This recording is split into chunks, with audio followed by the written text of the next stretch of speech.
እሺ አሁን ምን ላድርግ ነው? ቃል ሳሚ ጉድ ሰርቷታል። እያንዳንዱ እስካሁን ድረስ የደበቀቻቸው ሚስጥሮች በሐሰት እያስመሰለች የሰላም ልጅ እንዳልሆነች አጋልጥሻለሁ ሲላት፣ አምላኪ ሆይ ከጀርባ ድጋፍ ያልኳቸው ሰዎች ሁሉ እየተንሸራተቱብኝ ነው። ማንጋ ልቁም? እኔ እንዳሰብኩት ሳይሆን በተቃራኒ አቅጣጫ እየቆሙ ለጉድ ሊጥሉኝ ነው። ምን ይሻለኛል ስትል ስትጨናነቅ ቆየች። የኋላ ኋላ እየታሰበውም አልቀረ። ሳሚ እናቷን እንደምንም ብሎ ያለችበት ቦታ በማፈላለግ ወደ ቤት እንድትመጣ አድርጓታል። ከቤት ከመጣች በኋላ ወይዘሮ ሰላም ይቺ ቃል ተብዬዋ እኮ የኔ ልጅ እንጂ ያንቺ ልጅ አይደለችም በማስመሰል እስካሁን ድረስ ከኔ ተደብቃ ለብዙ ጊዜያት ትኖራለች። እኔ እናቷ የወለድኳት ልጄ ጠፍታብኝ ስባክን በየቦታው በየጥሻው ስፈልጋት ኖርኩኝ። እሷ ለካ እዚህ ተደብቃ ሰዎችን ሕይወት ታጭበረብር ገብታለች። በጣም ነው የማዝነው በማለት ጉዱን አጋለጠች። ቃልህ ገና ለገና እናቷ ስትመጣ ያልወደደችውና አንዳች ሚስጥር አዝላ ወደዛ ቤት እንደተከሰተች ነገሩን እንድታረጋጋው እናቷን ጠይቃት ነበረ። እናቷ ግን ዛሬውኑ ከኔ ጋር ትሄጃለሽ፣ ልብሶችን አስተካከይ በማለት ወደ መጣችበት ወደ አዳማ ከተማ መሄድ እንዳለባት ስትነግራት መጣሁበትን ከግብ ሳላደርስ የሚሆን አይደለም እማዬ፣ ወደ መጣሽበት እባክሽን ተመለሽ ስትል ተማጸነቻት። በዚህን ሰዓት እንግዲህ ለሰላም ፊት ለፊት አጋፈጠቻት። ልጇ እንዳልሆነችና እያጭበረበረቻት እንደሆነ ነገረቻት። ሰላም የሰማችውን ማመን ተሳናት። ታዲያ አሁን ላይ ሰላም መቼም የዋህ ናትና እውነትም ልጄን ልትሰርቂ አሊያም ደግሞ ወኔ የተጠነሰሰ ከጀርባ አንዳች ሴራ አለ እንጂ በጭራሽ ቃልማ ልጄን ለማንም አሳልፌ አልሰጥም በማለት ሙግት የምትገጥም ይሆናል። ምክንያቱም ከዚህ በፊት በተደጋጋሚ በስህተት እንኳን ቢነገራት የቃልን ልጅነት ከማመን ውጭ ሌላ አማራጭ ስለሌላት በብሌንም ሆነ በተለያዩ አቅጣጫዎች ልቦናዋን እንድታዳምጥ አንዳንዴ ተሳስተው ቢነገራት እንኳን ለማመን የማትፈልገው እውነት እንደሆነ ተመልክተናታል። አሁንም በተመሳሳይ መንገድ ይች ሴትዮ ማለትም የቃል እናት መምጣቷ በእሷ ላይ ክፋትና ተንኮል እንዳሰበች እንጂ ትክክለኛውን ነገር ለማጋለጥ አስባ እንዳልሆነ የሆነ ነገር ያመላክታሉ። ሰላም ያደራ ድራማ ተከታታዮች እንደምናላችሁ በያላችሁበት በዓለም ዳርቻ ሰላማችሁ ይብዛ እያልኩኝ ታሪካችን በባለፈው ካቆመበት ስንቀጥል እንግዲህ ቃል ተያይዘው ነበረ። ሳሚ ስለት በማንሳት በዚህ ነው ሞጋሽ እውነታውን አጋልጥሻለሁ እያለ የሰላም ልጅ እንዳልሆነችና ብሌንና ሰላምን እናትና ልጅ እንደሆኑ ማስታወቅ እንዳለበት ሲነግራትና እንደገና ደግሞ የተሰጠው የደም ምርመራ ሆን ብላ እሷ እንደሆነች ያጭበረበረችው ሲነግራት እሷ ደግሞ ከምንም የለውበትም በጭራሽ አላጭበረበርኩም እያለች እየተሟገተች ነበር። ታዲያ ዛሬ ላይ እንግዲህ በተመሳሳይ መንገድ እገልሻለሁ በማለት ሲዝትባት የወይዘሮ ሰላም ልጅ እንደሆነችና ምንም እንዳላጭበረበረች አድርጋ ተሟገተች። እውነታውን እንደሚያውቅና በጭራሽ ሊፋታት እንደማይፈልግ ትቷት ይሄዳል። ሆኖም ያ ከመሆኑ በፊት ራሷን ማጋለጥ እንዳለባት ነበረ ነግሯት የሸሸው። ታዲያ ከሩቅ ሆኖም ምን ታመጣለህ? እኔ እኮ የሰላም ልጅ ነኝ። በእናትና በልጅ መሀል ገብተህ ለያያለው ብትል በከንቱ ትደክማለህ እንጂ ምንም የምታመጣው ነገር የለም ስትል ተናገረች። ይሁን እንጂ ሳሚ ከራቀ በኋላ እሷ ምንድነው ነገሩ? አሁን ላይ ወዳጆቼ በሙሉ ሸሽተውኛል፣ ማንጋ ልሆን? አምላኬ ሆይ ይህንን ፈተና እንዴት ነው የምወጣው ስትል ተጨናነቀች። በሌላ በኩል እነገነት ደግሞ ልጇን ማለትም ዳግምን ፍለጋ ወጥተዋል። ታዲያ የሆነ ቦታ በርቀት ቢመለከቱትም ወደውኑ ዳግም የሚል አሳዳጅ ሰዎች ስለነበሩ ከአንዱ ጎዳና ወደ ሌላኛው ጎዳና በሩጫ ሲያመልጥ ይመለከቱታል።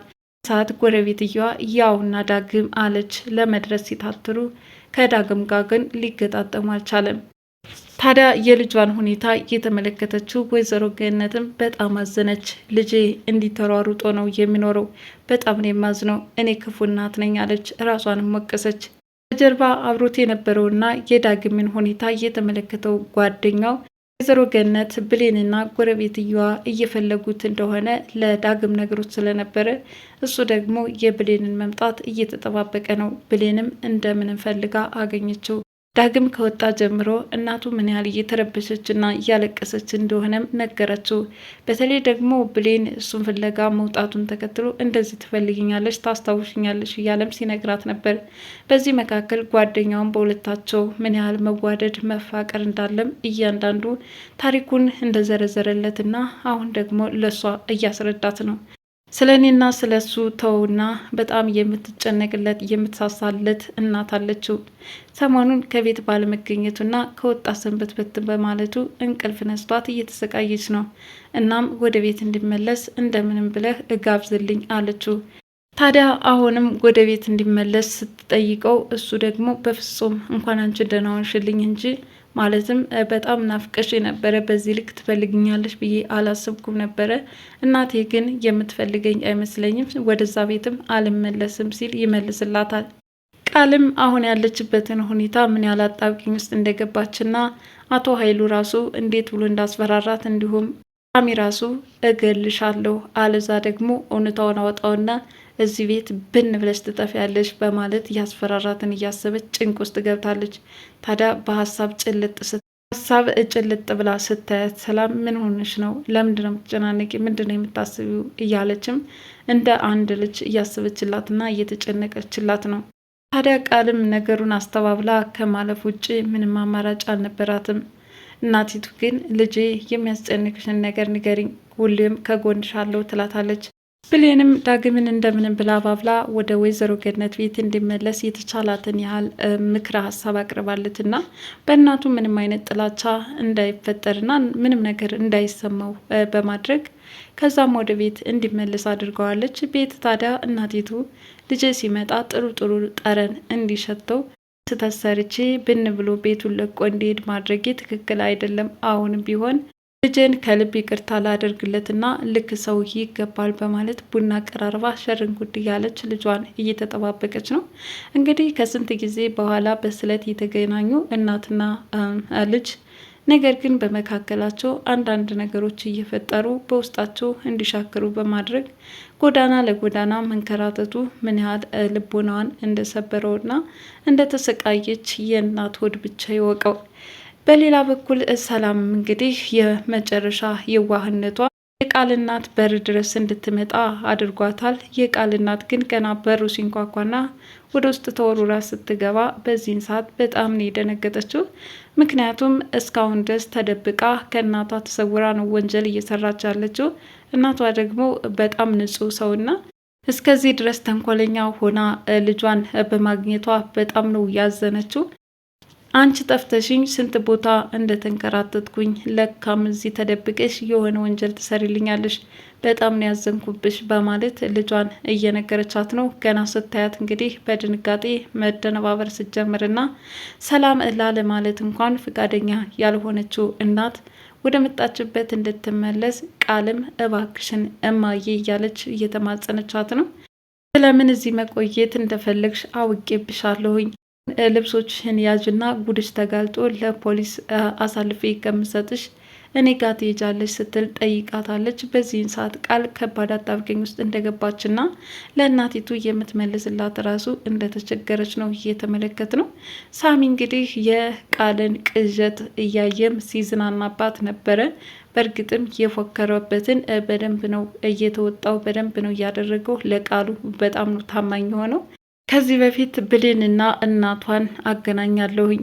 ሰላም እውነታውን ማወቅ አለባት። ለምንድን ነው ውስጧ እየቆሰለ የምትኖረው? በሀሰት ተጭበርብራ ቃል ልጄ ናት እያለች መጃጃል የለባትም በማለት አሁን ላይ ለሰላም ጥብቅና በመቆም ጉዱን አፍልቶታል ማለት ነው። ታዲያ በመጨረሻም እንግዲህ ወደ ሰላም መኖሪያ ቤት በመሄድ ወዲያውኑም አንኳኩታ ከሰላም ጋራ ተገጣጥማለች ማለት ነው። እንዴት በጣም ተበሳጭታ ገና ለገና በሩን ስታንኳኳ ቤቷ የሆነ ችግር እንደተፈጠረም ተሰምቷታል ማለት ነው። ታዲያ ከሰላም ጋር ፊት ለፊት በመፋጠጥ ይህች ቃል ልጄ ናት ብለሽ የተቀበልሻት ሰት እያጭበረበረችሽ እንጂ ያንቺ ልጅ አይደለችም፣ ቃል ማለት የኔ ልጅ ናት ስትል አጋልጣለች። በዚህን ሰዓት እንግዲህ ቃል ራሷን ግጥም አድርጋ ይዛ አምላኪ ወይ የት ልድረስ? አሁን ይህንን ጉድ ካጋለጠች እኔስ የት እገባለሁኝ? ምንስ ሆናለሁ? እያለች ክፉኛ ተጨናንቃለች።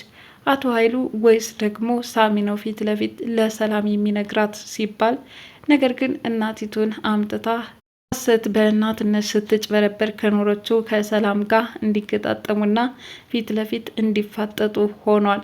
እነዚህ ሁለት እናቶች የኔ ናት ባደገች ጎረምሳ ይጣላሉ፣ አሊያስ ደግሞ ሰላም እውነት ብላ ትቀበላለች።